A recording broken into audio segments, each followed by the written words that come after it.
大家好，欢迎来到学识 Plus。今天我要给大家介绍由内海聪医生所著的《停止每天吃3餐》这本书。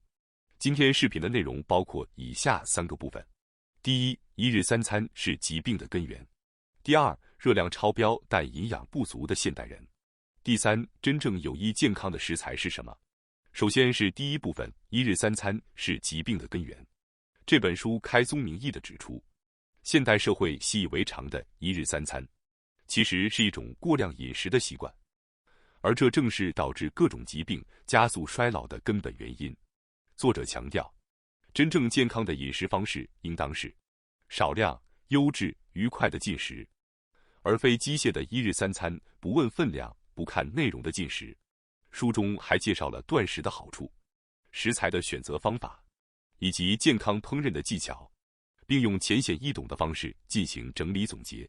作者特别希望那些平时对饮食不太上心的女性朋友和母亲们能阅读这本书，因为她们的饮食选择直接关系到孩子和家庭的健康。当然，这不仅仅是妈妈们的责任，爸爸们也同样应该承担起守护家人健康的使命。作者提醒我们，现在很多人虽然表面上关注健康，却忽略了一个核心事实：很多疾病其实是由日常饮食习惯造成的。健康不只是目标，它更是我们实现人生价值的基础。而这个基础，并不是医生和药物能给予的，而是来自我们每天自己的选择。最重要的选择之一，就是饮食。在现代社会，食物随处可得，美食节目铺天盖地，吃饭不仅是为了生存，更成了娱乐消遣。这种理所当然的一日3餐，其实正在无声无息地加速了我们的衰老，诱发各种慢性疾病。虽然人是铁，饭是钢，不吃饭怎么活？这句话听起来很有道理，但如果吃得不对，问题只会悄悄积累。作者特别提醒我们，进食本身就是对身体的一种负担。食物进入身体后，需要胃肠、肝脏等器官长时间工作来消化、吸收。如果食物过多，内脏器官会长期过劳，逐渐损耗衰退，加速老化。同时，在食物转化为能量的过程中，会产生活性氧，这种物质会攻击细胞，加速衰老，诱发疾病。虽然身体有清除活性氧的能力，但能力有限。如果摄入过多，活性氧超标，细胞受损，健康状况就会不断恶化。人类从进化角度讲，一直是靠饥一顿饱一顿生存下来的。过去的肉食动物要捕猎，草食动物要寻找植物，人类依靠采集和狩猎，粮食短缺是常态。为了适应这种环境，人体发展出了能量储存和饥饿适应机制。可是现代社会，食物随手可得，饮食过剩成了常态，而人类的身体并没有适应长期过饱的环境，于是糖尿病、癌症、过敏等现代病便大规模出现了。接下来是第二部分，热量超标但营养不足的现代人。在前一部分，我们讨论了吃得过多的问题，但实际上更严重的问题是，现代人虽然摄入了过多的热量，却依然处于严重的营养不良状态。为什么会出现这样的现象？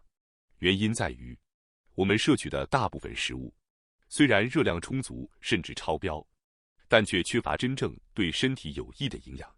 换句话说，热量够了，营养却远远不够，最终导致热量超标但营养贫乏的状况。最典型的例子就是垃圾食品，像添加了大量食品添加剂的零食、甜点、快餐、便利店便当、预制菜等等。这些食物虽然热量高，但几乎没有什么真正对身体有益的营养。有些人可能会想，汉堡、便当里不是也有肉、有鱼、有蔬菜吗？那不也算有营养吗？如果你也是这样想，那可就大错特错了。事实上，这类食品所用的原材料大多质量低劣，还有大量对身体有害的物质，根本无法提供人体所需的真正营养。除了垃圾食品，另一个导致热量超标、营养不足的罪魁祸首就是精致食品，比如白砂糖、白米、白面包、意大利面、拉面等。这类食物几乎就是纯糖分和碳水化合物的集合体，营养价值极低。不仅如此，近年来连蔬菜的营养价值也在逐年下降。如今，不仅是垃圾食品和精致食品，就连原本应该是营养来源的蔬菜，也变成了高热量、低营养的食物。这一点同样不容忽视。更糟糕的是，当身体处于营养不良状态时，大脑为了获得缺失的营养，会不断发出吃更多的信号，促使我们摄取更多食物。然而，问题在于我们吃的依然是高热量、低营养的食品，特别是碳水化合物和甜食中的糖分，容易让人产生短暂的饱腹感，却无法真正补充身体所需的营养。当我们因为饥饿吃零食，又在正餐时大量摄入拉面、白米饭等高碳水化合物食物，就会迅速陷入热量过剩的状态。而这种饮食方式不仅不能改善营养状况，反而让问题越来越严重。大脑喜欢糖分，我们常常用甜食来欺骗自己，满足短暂的口腹之欲，这正是糖瘾的典型表现。如此一来，热量超标、营养不足的情况只会不断恶化。那么，应该如何应对这一问题呢？首先，减少饮食次数，从而控制总热量摄入。同时，既然减少了进食频率，就必须确保每一餐都富含真正的营养，避免营养不良。这两个条件必须同时满足，缺一不可。否则，只是减少进食次数而不改善食物质量，健康状况只会更糟。有些人可能会担心，减少饮食次数是否会对身体造成影响？但作者认为，如果能摄取到足够且优质的营养，即便成年人每天只吃一餐也没有问题。事实上，我们之所以一日三餐，不过是因为美味的食物无处不在，满足了大脑的欲望，而非身体的真实需求。从生理上讲，内脏每天消化吸收一次食物就已经足够，而频繁进食只是在增加身体负担，满足大脑对食物的贪欲罢了。不过需要特别强调的是，一天一餐的前提是必须摄取真正有营养的食物。如果只是减少进食次数，却依然吃垃圾食品或精致食品，只会让营养不良问题变本加厉。接下来是第三部分，真正有益健康的食材是什么？那么我们究竟该吃些什么？如何搭配饮食，才能改善热量超标却营养不良的现状呢？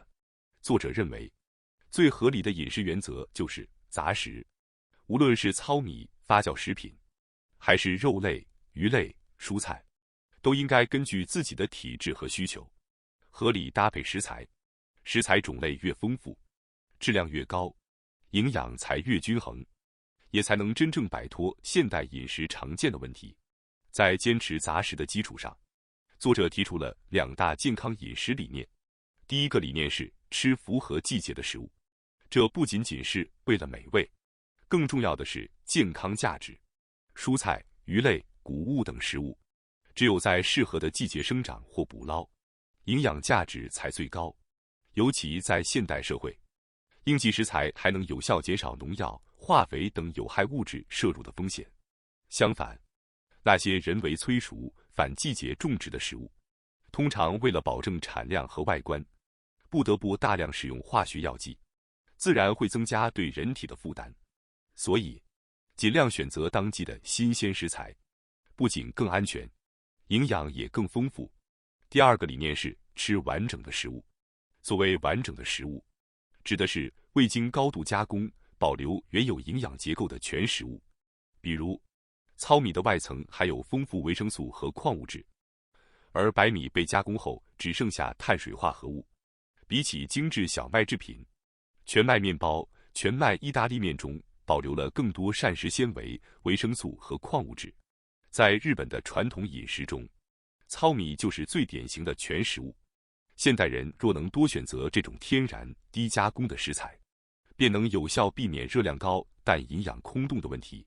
此外，即便是面粉制品，也建议尽量选择全麦、有机、无基因改造、无农药的小麦产品。虽然门槛高，但非常值得长期坚持。很多人会担心，这些天然健康食材价格偏贵，经济压力大。确实，优质食材成本高，但如果长期食用劣质食物，未来可能花更多的钱在医疗费用上。与其届时为疾病埋单，不如现在投资健康。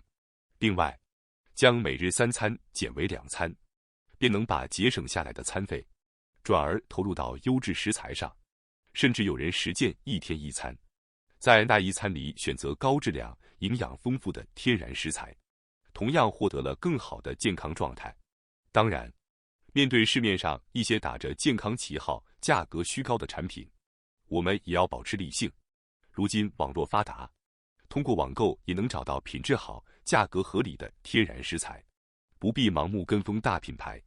本书的饮食理念和传统观念有很大不同，他强调了减少饮食次数，选择真正有营养、天然、低加工的食材，坚持杂食、多样化。当然，饮食习惯因人而异，关键是找到适合自己身体感觉良好的饮食方式。如果您对这种理念感兴趣，不妨尝试调整一下自己的饮食节奏，也许会收获意想不到的健康变化。感谢大家收看今天的节目。如果你喜欢我们分享的内容，记得点赞、订阅并开启小铃铛通知，第一时间获取我们的更新。在下次的节目中，我们将继续为大家分享更多有益的内容。再次感谢大家的支持，我们下期再见。